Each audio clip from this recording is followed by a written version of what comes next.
Charles Darwin was an English biologist, naturalist, and geologist. The evolution of Homo sapiens from apes is a concept that is widely recognized today, but back in the 19th century when Charles Darwin first introduced his revolutionary theory of evolution, he was rebuked. His concept was ridiculed by almost everyone in the world, including the Church. It remained unaccepted until long after, when it was deemed the new orthodoxy. The DNA studies proclaimed his theory of evolution to be true and rebuffed the religious views that prevailed at the time. Born into an affluent family in Shrewsbury, Charles Robert Darwin planned to pursue a medical career, but soon gave up the idea in order to pursue his passion of being a naturalist. After years of dedicated study, he established the concept that all species descended from common ancestors and that the branching pattern of evolution resulted from a process which he termed natural selection. It was his 5-year-long voyage on the HMS Beagle that transformed his life completely, establishing him as an eminent geologist. It was in 1858 that he came up with his most recognized work on the origin of species by means of natural selection. In 1871, he published The Descent of Man and Selection in Relation to Sex, which examined human evolution and sexual selection.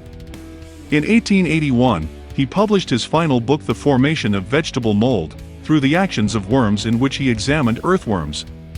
Charles Robert Darwin was born on February 12, 1809, in the Mount, Shrewsbury, Shropshire, England, to Robert Darwin and Susanna Darwin. His father was a doctor and financier by profession. In his childhood, he developed an interest to explore nature. He received his basic education from Anglican Shrewsbury School, and then went on to attend the University of Edinburgh Medical School. Uninspired by the teaching methods and interested in the subjects taught, he took to learning taxidermy from John Edmonstone. He registered himself at the Plinian Society, a student natural history group. He first presented his discovery on March 27, 1827, at the Plinian, where he argued that the black spores found in oyster shells were in actuality the eggs of a skate leech. He further studied classification of plants and worked with the University Museum, one of the biggest museums in Europe. Meanwhile, his lack of interest in medical studies led his father to enroll him at the Christ's College to attain a BA degree. He despised mainstream education and showed profound interest in botany. He became close to John Stevens Henslow, who became his mentor. It was during this time that he capitalized on the opportunity to meet other naturalists. He graduated with distinction in 1831. Thereafter, he devoted his time in reading books of natural history, including Paley's Natural Theology, Alexander von Humboldt's Personal Narrative, and John Herschel's book. Inspired by the books, he resolved to study natural history in the tropics. In August 1831, he received an offer from Henslow to join him as naturalist for a self-funded supernumerary place on HMS Beagle. Darwin was eager to go on the journey as he knew it would change his life forever. Captained by Robert Fitzroy, the ship embarked on a 2-year journey, as planned, around the world. Though his father initially resented the idea, Darwin was later given the green signal. The voyage, which lasted for 5 years, proved to be a lifetime opportunity for him. The journey commenced on December 27, 1831. While the Beagle surveyed the coasts, he spent time on land, investigating geology, and making natural history collection. Over the course of the journey, he collected various specimens of birds, plants, and fossils, which he attached to the copy of his journal and sent across to Cambridge. This unique experience gave him an opportunity to observe closely the principles of botany, geology, and zoology. He suffered from seasickness, but did not let his sickness come in way of his research. His expertise in geology, handling beetles, and dissecting marine invertebrates assisted him. As for other sectors, he collected specimens for expert evaluation. As Beagle traversed through the coasts of South America, he theorized the geology of the place and the extinction of giant mammals. The Pacific Islands and Galapagos Archipelago were of particular interest to Darwin, as was South America.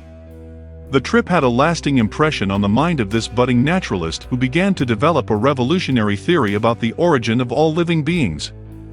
His theory contradicted the popular belief of other naturalists at the time. After returning to England in 1936, he began to pen down his findings in a book titled Journal and Remarks, which was published later as part of Captain Fitzroy's larger book narrative. The book gave the world several new beliefs and ideas. While the Galapagos birds were 12 separate species of finches, the armor fragments that he collected were actually from Glyptodon, a huge armadillo-like creature which was extinct. In no time, he joined the scientific elite and was elected to the Council of the Geological Society. While formerly he was working on the possibility of one species changing into another, he then started working on the variation in offsprings. While reworking on the study of transmutation, he edited his previous work and published it as a multi-volume titled Zoology of the Voyage of HMS Beagle.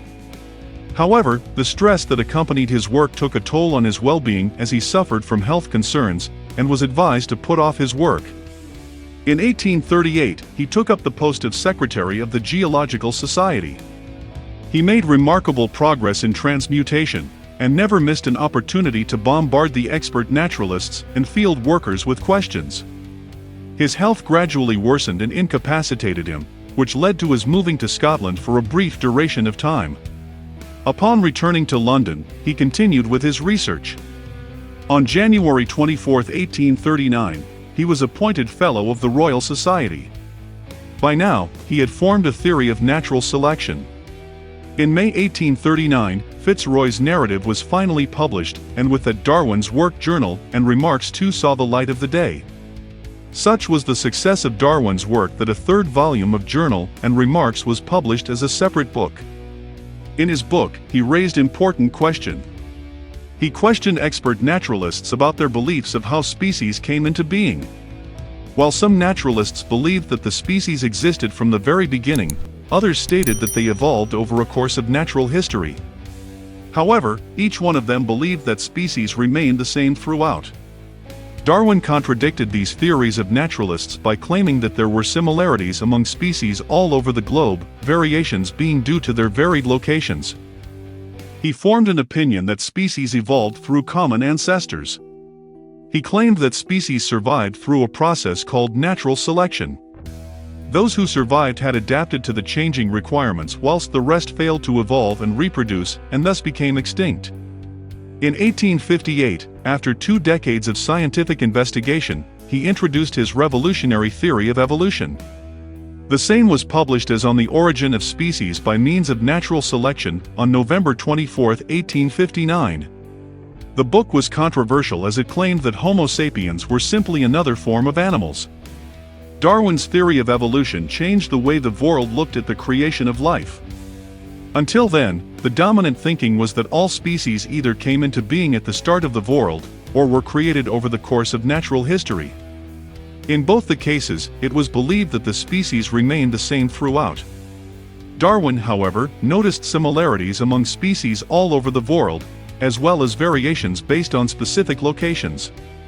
This led him to conclude that they had gradually evolved from common ancestors. He came to believe that species survived through a process called natural selection, where species that successfully adapted to meet the changing requirements of their natural habitat survived, while those that failed to evolve and reproduce died off. He tied the nuptial knot with Emma Darwin in the year 1838. The couple was blessed with 10 children, out of whom 2 died in infancy. His beloved daughter Annie died at the age of 10. However, his other children went on to have distinguished careers. He suffered from ill health throughout his life, which caused him periods of incapacity. In 1882, he was diagnosed with angina pectoris, which caused coronary thrombosis and disease of the heart. He died on April 19, 1882, due to angina attacks and heart failure. Though his body was to be buried at St. Mary's Churchyard in Down, public and parliamentary petitioning led to his body being buried at Westminster Abbey, near the graves of John Herschel and Isaac Newton.